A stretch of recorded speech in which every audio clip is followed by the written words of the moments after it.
कौन चाहता है कि हमारी माँ बीमार हो। अगर हमारी माँ बीमार होती है तो परिवार बिछड़ जाता है, परिवार में तकलीफ़ें हो जाती हैं, क्योंकि हमारे घर को संभालने वाली हमारी माँ ही होती है। ऐसे ही हमारे परिवार को रोशन करने के लिए, हमारे परिवार का अनाज भरने के लिए, हमारे परिवार के बच्चों को पालने के लिए जो अनाज पैदा कर रही है वो है हमारी धरती माता। जैसे हम बीमार होते हैं, हम डॉक्टर के पास जाते हैं, डॉक्टर उस बीमारी का पता लगाने के लिए पहले जांच लिखते हैं, जांच कराते हैं, जांच रिपोर्ट आती है, उसके आधार पर डॉक्टर इलाज करते हैं और हम स्वस्थ हो जाते हैं। कभी आपने विचार किया कि हम जिससे हमारे परिवार को पाल रहे हैं, हमारी धरती माता, और जो बीमार है या स्वस्थ है उसका पता कैसे लगाएं? तो आज हम उसी विषय पे चर्चा करने वाले हैं कि हमारी धरती माता यानी कि हमारी खेत की मिट्टी स्वस्थ है या बीमार है, उसका पता कैसे लगाएं। मैं नीरज शर्मा पुनः आपका सुनहरा कल और खुशहाल किसान पर स्वागत करता हूं। जैसा मैंने आपसे निवेदन किया कि मिट्टी की जांच कब, कैसे और क्यों कराएं, उस पर चर्चा करते हैं। अभी देखा होगा, हम सब खेती करते हैं और खेती करने के लिए हमें उर्वरक, हमारे पोषक तत्व हमारी ज़मीन में डाल रहे हैं। तो कभी हम जो पोषक तत्व डालते हैं वो हमारी पॉकेट के आधार पर डालते हैं। हो सकता है हम ज़्यादा डाल रहे हों, हो सकता है हम कम डाल रहे हों। अगर हम कम डाल रहे हैं तो हमारी पैदावार प्रभावित होना स्वाभाविक है, और अगर हम ज़्यादा डाल रहे हैं तो निसंदेह हम हमारी ज़मीन, हमारी मिट्टी को भी ख़राब कर रहे हैं और हमारी लागत भी बढ़ा रहे हैं। होता क्या है कि आय दुगनी करनी है, माननीय प्रधानमंत्री जी का कहना है कि किसानों की आय दुगनी हो, तो पैदावार दुगनी नहीं होगी। हमारी लागत को हम मैनेज करके हमारे उत्पादन को मैनेज कर सकते हैं। तो अभी जब हम उर्वरक डाल रहे हैं उसका हमें पता नहीं है कि उस मिट्टी को कितनी आवश्यकता है, तो उस उर्वरक की क्या उस मिट्टी की क्या डिमांड है, उसी के लिए हम मिट्टी परीक्षण करा सकते हैं। मिट्टी परीक्षण कराने के लिए हमें करना क्या होगा? सबसे पहले हमारे खेत का हम चयन कर लेंगे कि इस खेत की मिट्टी की जांच मुझे करानी है। तो सैंपल हम लेंगे कहाँ से?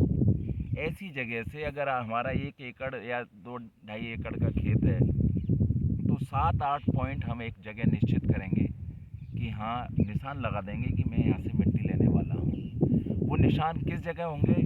मेड़ के करीब नहीं होंगे, पानी वाली जगह पे नहीं होंगे, खड़ी फसल में वो स्थान हम नहीं बना पाएंगे। तो ऐसी जगह, हाँ, जहाँ हमने उर्वरक दे रखा है उस जगह का हम चयन नहीं करेंगे। करना क्या है, हमें वी आकार के हम गड्ढे खोदेंगे। अभी माफ़ी चाहूँगा कि मेरे पास कुदाली नहीं है, तो मैं समझाने की कोशिश कर रहा हूँ कि हम वी आकार का गड्ढा खोदेंगे। कितना खोदेंगे? पहले हम ऊपर से सरफेस को हम साफ करेंगे और हम 1 फीट तक 30 से 35 सेंटीमीटर तक का, 10 से 12 सेंटीमीटर, अगर हम बागवानी का कर रहे हैं, बागवानी के लिए हमारी मिट्टी परीक्षण करा रहे हैं, तो गड्ढा गहरा हो सकता है और बाकी फसलों के लिए गड्ढा छोटा हो सकता है।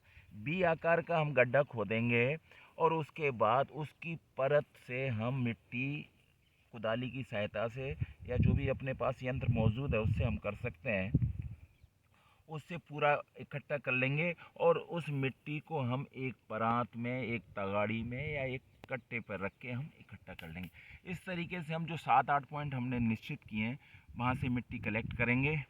मिट्टी में से हम छोटे पत्थर, लकड़ी स्वाभाविक आएगी और उसको हम सबको अलग करते हुए मिट्टी को एकदम बारीक कर लेंगे कूट के।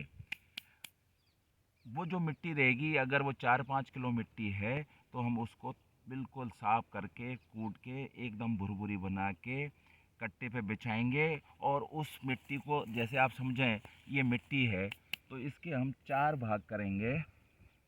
1, 2, ये 4 भाग हो गए। 1, 2, 3, 4। अब इन चारों भागों में से हम 2 आमने सामने के भागों को हटा देंगे और ये दोनों भाग जो मिले हैं इनको दोबारा हम कट्टे पर रखेंगे। फिर वही प्रक्रिया दोहराएंगे, फिर हम इसके 4 टुकड़े करेंगे। फिर हम आमने सामने के 2 भागों को हटा देंगे और 2 भाग जो हमने, फिर उनको मिक्स करेंगे अच्छे तरीके से।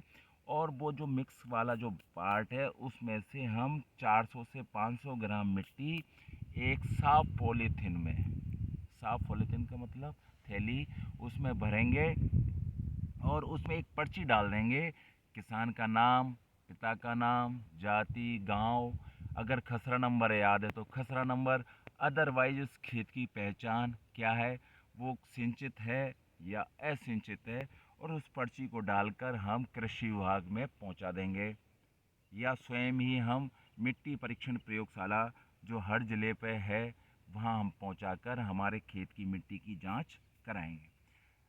8 से 10 दिन बाद एक मृदा स्वास्थ्य कार्ड बन के आएगा, और आप देखेंगे उस मृदा स्वास्थ्य कार्ड में सब लिखा होगा कि मैं अगर गेहूं की फसल ले रहा हूं या चने की ले रहा हूं या सरसों की ले रहा हूं तो उसमें कौन कौन से पोषक तत्वों की आवश्यकता है और कितनी आवश्यकता है, नाइट्रोजन कितना डालना है, फास्फोरस मुझे कितना डालना है, पोटास कितना डालना है, कैल्शियम की पूर्ति करनी है, जिंक की पूर्ति करनी है, ऐसा सब कुछ उसमें विवरण होगा।